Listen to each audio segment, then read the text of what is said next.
اللہم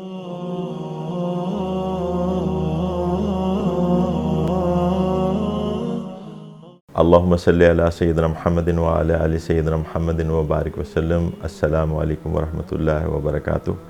پچھلی سیگمنٹ سے ایک کریکشن، ان کا نام عبداللہ ابن زید تھا، وہ صحابی جنہوں نے یہ خواب دیکھا تھا اذان کے بارے میں، جس کا ذکر آپ صلی اللہ علیہ وسلم سے کیا، اور پھر بعد میں عمر رضی اللہ تعالیٰ نے کہا کہ میں نے بھی یہ خواب دیکھا۔ ہم بات کر رہے ہیں کہ وہ اہم پروجیکٹس جو رسول اللہ صلی اللہ علیہ وسلم نے ضروری سمجھا کہ سب سے پہلے ریاست مدینہ کے قائم ہونے کے بعد ان کو پرائرٹی دی۔ اس میں ایک تو مسجد کا پروجیکٹ تھا، جس کے بارے میں ہم نے تفصیل سے بات کی پچھلے سیگمنٹ میں۔ دوسرا اہم جو پروجیکٹ تھا وہ مواقعات کا، یا آپس میں بردرہڈ قائم کرنے کا، یعنی ایک دوسرے کا بھائی بنانے کا، خاص طور پہ انصار اور مہاجرین کے درمیان اس کی بہت اہمیت ہے، کیونکہ مہاجرین ہجرت کر کے آئے تھے، مال و متاع موجود نہیں تھا، سامان اور اپنی جائیداد اور اپنے گھر جو ہے وہ سب چھوڑ کے آگے تھے مکے میں، اور یہاں پہ آ کے آباد ہوئے تھے، تو ایک ڈیفیکلٹ ٹائم تھا جس سے وہ گزر رہے تھے۔ اور پھر ان جنرل، کیونکہ یہ مواقعات ہم دیکھتے ہیں کہ یہ مہاجر اور مہاجر کے درمیان بھی آپ صلی اللہ علیہ وسلم نے قائم کیے، تو ان جنرل یہ ایک ایسا کام تھا جس کے ذریعے لوگوں میں بھائی چارگی، محبت اور ایک بانڈ پیدا ہو، جس کی اہمیت کو آپ صلی اللہ علیہ وسلم نے جانا کہ یہ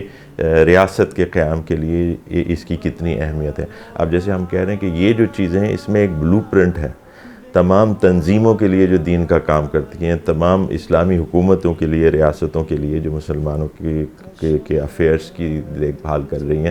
کہ ان چیزوں کی اہمیت کو پہچانیں، مسجد کی اہمیت کو پہچانیں۔ کیا ہماری مسجدیں وہ کچھ ڈیلیور کر رہی ہیں جو اصحاب صفہ نے اور جو مسجد نبوی نے ڈیلیور کیا؟ اگر ایسا نہیں ہے تو ہمیں اپنی کریکشن کرنی چاہیے۔ اسی طرح مواقعات، اگر ہمارے درمیان اختلافات رہیں گے تو ان کو دشمنان اسلام بھی ایکسپلائٹ کریں گے، اور پھر ہمارے اندر مسائل چلتے رہیں گے۔ تو اس کو دور کرنے کے لیے اقدامات کرنا یہ بہت اہم ہے، اور آپ صلی اللہ علیہ وسلم نے اس کو پرائیورٹی دی کہ شروع کے پروجیکٹس کے اندر سے یہ شامل ہیں۔ دیگر معاملات، economy and this and that, وہ سب ہوتے رہیں گے، لیکن سب سے اہم بات یہ ہے کہ آپ ایک یونٹ تو بنیں، ایک قوم تو بنیں۔ تو رسول اللہ صلی اللہ علیہ وسلم نے ایک قوم بنانے کے لیے، پھر ہم دیکھیں آگے کی بھی جو معاہدے کیے ہیں، ایک تو یہ مواقعات، اس کے بعد معاہدے کیے ہیں۔ مواقعات ایسے تھے کہ اس میں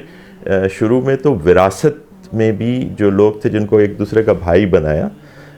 جیسے ابو درداء اور سلمان الفارسی کو بھائی بنا دیا، تو وہ ایک دوسرے کی وراثت میں بھی شریک تھے، لیکن بعد میں یہ ابالش کر دیا گیا تھا قرآن کی آیات نے آ کے۔ بدر کے بعد غالباً یہ ہوا تھا کہ اس کو پھر ختم کر دیا گیا تھا کہ وراثت صرف خونی رشتوں میں ہی رہ گئی ہے، لیکن یہ بہت قریب تھے ایک دوسرے۔ ہم نے ایک واقعہ عبد الرحمن ابن عوف کے حوالے سے یہ بتایا تھا کہ ان کی جن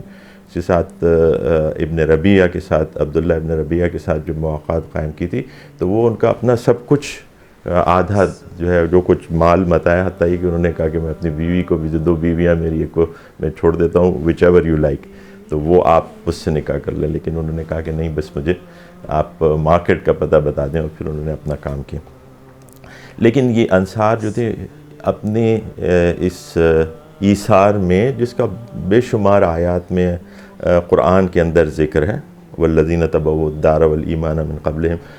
وہ جو لوگ پہلے سے وہاں پہ موجود تھے، وہ ان لوگوں سے جو بعد میں آئے کس طرح محبت کرتے ہیں، کہ ان کے اپنے دل کے اندر کوئی ذرا سی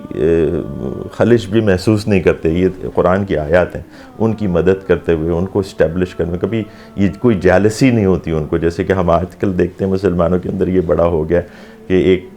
ایک جگہ سے جا کے ایک مسلمانوں کا ایک گروپ اگر دوسرے مسلمانوں کے ایک سوسائٹی میں اور ایک جگہ پہ آباد ہوتا ہے تو وہ ایک جالسی کی کیفیت سی آ جاتی ہے، لیکن یہاں پہ ایسا معاملہ نہیں تھا۔ یہ کس لیے کہ آپ صلی اللہ علیہ وسلم نے خاص اہمیت دے کے یہ مواقعات اور یہ محبت لوگوں کے درمیان قائم کی تھی۔ اس کی بہت زیادہ اہمیت ہے ایک اسلامی معاشرے کے لیے، ایک اسلامی حکومت اور ریاست کے لیے، جس پہ جیسے میں نے کہا کہ تمام مسلمان حکومتوں کو اور تنظیموں کو غور کرنا چاہیے کہ یہ بلو پرنٹ ہونا چاہیے، یہ ان کا ماڈل ہونا چاہیے جس پہ وہ استوار کریں، اپنی تنظیم کو، اپنی معاملات کو آگے بڑھائیں۔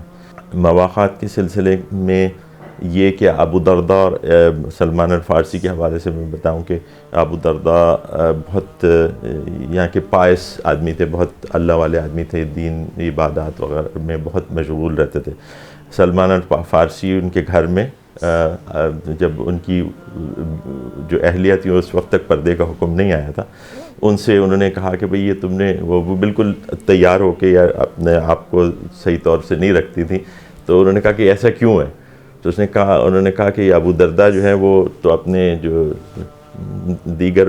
عبادات اور یہ کام ہے ان میں مصروف رہتے تھے، ان کو دنیا سے کوئی تعلق نہیں ہے، تو اس وجہ سے میں بھی اس کو چھوڑ دیا۔ تو وہ جب ابو درداء واپس آئے تو انہوں نے کہا، پھر انہوں نے ان کو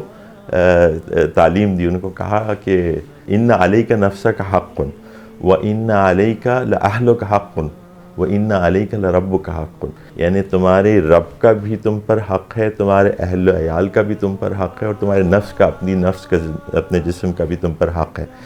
تو یہ بات جب آپ صلی اللہ علیہ وسلم تک پہنچی تو انہوں نے سلمان کی بات کی تائید کی، تو یہ بہت یعنی he was a very scholarly figure, جن کے پاس بڑا علم تھا، وہ چیزوں کو سمجھتے تھے۔ یہ مطلب مواقعات کی ضمن میں یہ بات آ گئی کہ لوگ اتنے قریب تھے کہ اپنے جو گھریلو معاملات ہیں اس کے اندر بھی ایک دوسرے کو مشورے دیتے تھے، ایک دوسرے سے محبت کرتے اور چاہتے تھے کہ جو کوئی کمی بیشی کسی کے اندر ہے تو وہ دور ہو جائے۔ پھر اب یہ ہوا کہ یہ جب انصار نے اتنی قربانی دی، اتنا ایثار کیا، تو آپ صلی اللہ علیہ وسلم سے مہاجرین نے کہا کہ یہ تو بازی لے گئے ہم سے، اب یہ تو ہر چیز کے اندر اتنا ایثار دیتے ہیں، کہتے ہیں کہ ہمارا آدھا جو کچھ سامان ہے وہ لے لو۔ یہ کہ ایک دفعہ انہوں نے کہا کہ جی ہماری یہ زمینیں ہیں، یہ ہم اس میں سے آدھی دے دیتے ہیں، تو آپ صلی اللہ علیہ وسلم نے کہا کہ ایسا نہیں کرو۔ پھر یہ انتظام کیا گیا کہ اس زمینوں میں مہاجرین جو ہیں وہ کام کریں گے، اور جو اس کی جو فصل ہوگی اس میں وہ حصے دار ہو جائیں گے۔ لیکن پھر انصار یہ کیا کرتے تھے کہ وہ زمین دینے کے باوجود اس پہ وہ کام میں بھی ہاتھ بٹاتے تھے، تو وہ ہر طریقے سے اجر کما رہے تھے۔ تو مہاجرین نے کہا کہ یہ تو سب کچھ لے گئے، تو آپ صلی اللہ علیہ وسلم نے کہا نہیں، اگر تم ان کے شکر گزار ہو، جو کچھ انہوں نے تو تمہاری مدد کی اور جو کچھ اجر کمایا، لیکن اگر تم ان کے شکر گزار ہوگے تو پھر تمہارے لیے بھی وہی اجر ہے۔ دیکھیں یہ بہت اہم بات ہے، جب مسلمانوں کی کمیونٹیز آپس میں ملتی ہیں، اس میں اگر ایک نے دوسرے پہ احسان کیا تو یہ بہت بڑی بات ہے اور بہت اہم ہے کہ ایسا کیا جائے کہ جو ضرورت میں ہے، جو اس کا مستحق ہے، اس کی مدد کی جائے، کیونکہ ایک بردرہڈ، ایک برادری قائم کرنے کے لیے یہ چیزیں بہت ضروری ہیں کہ ہم ایک دوسرے کی مدد کریں۔ پھر دوسری چیز جو اہم ہے وہ یہ ہے کہ ہم شکر گزار ہوں ان لوگوں کے جن لوگوں نے مدد کی ہے۔ تو جو لوگ کسی وقت ایک پریشانی میں تھے، دوسرے لوگوں نے ان کی مدد کی، تو اس کو ہمیشہ وہ جو کہا جاتا ہے نا، لم یشکر الناس لم یشکر اللہ، جو انسانوں کا شکر نہیں ادا کرتا وہ اللہ کا شکر بھی ادا نہیں کر سکتا۔ تو یہ ایک اہم بات ہے کہ جس کو ذہن میں رکھنا چاہیے کہ مواقعات اور محبت لوگوں کے اندر جو ایک کمیونٹی ڈیولپ ہوتی ہے وہ اسی طرح ہوتی ہے کہ لوگ ایک دوسرے کی مدد بھی کریں، اور دوسرے یہ کہ احسان کو احسان سمجھا بھی جائے اور اس کی قدر کی جائے۔ اس سے پہلے قبائلی نظام تھا، کسی اور وجوہات کی بنیاد پہ ایک طرح کے معاملات طے ہوتے تھے کہ میرے قبیلے کا ہے تو اس سے محبت ہے، اس سے زیادہ رفاقت ہے، یا تجارتی بنیاد پہ کہ آپ کے کچھ اور جو معاملات ہیں ان کے ساتھ ہیں، اس وجہ سے محبت تھی۔ اسلام نے اس کو ختم کر کے ایک ایسی محبت کی کہ نہ ایتھنک بنیاد پہ، نہ زبان کی بنیاد پہ، نہ کسی بنیاد پہ، یہ جو ایک برادری بن رہی ہے یہ ایک صرف اللہ اور رسول کے تعلق کی بنیاد کے اوپر یہ برادری بن رہی ہے۔ چنانچہ ہم پہلے عرض کر چکے ہیں کہ آپ صلی اللہ علیہ وسلم کے جو قریب لوگ تھے اس کے اندر فارس کے لوگ، سلمان الفارسی کا ذکر کیا، صہیب الرومی کا ذکر کیا، بلال الحبشی کا ذکر کیا، ایک انٹرنیشنل کمیونٹی تھی جو مدینے میں آ کے جمع ہو گئی تھی، اور ایک مواقعات اور ایک برادری، ایک محبت قائم ہو گئی تھی، جو ایک بہت اہم چیز ہے ایک اسلامی معاشرے کے ترقی پانے اور پنپنے کے لیے۔ اقول قولی ھذا واستغفر اللہ لی ولکم ولسائر المؤمنین والمؤمنات۔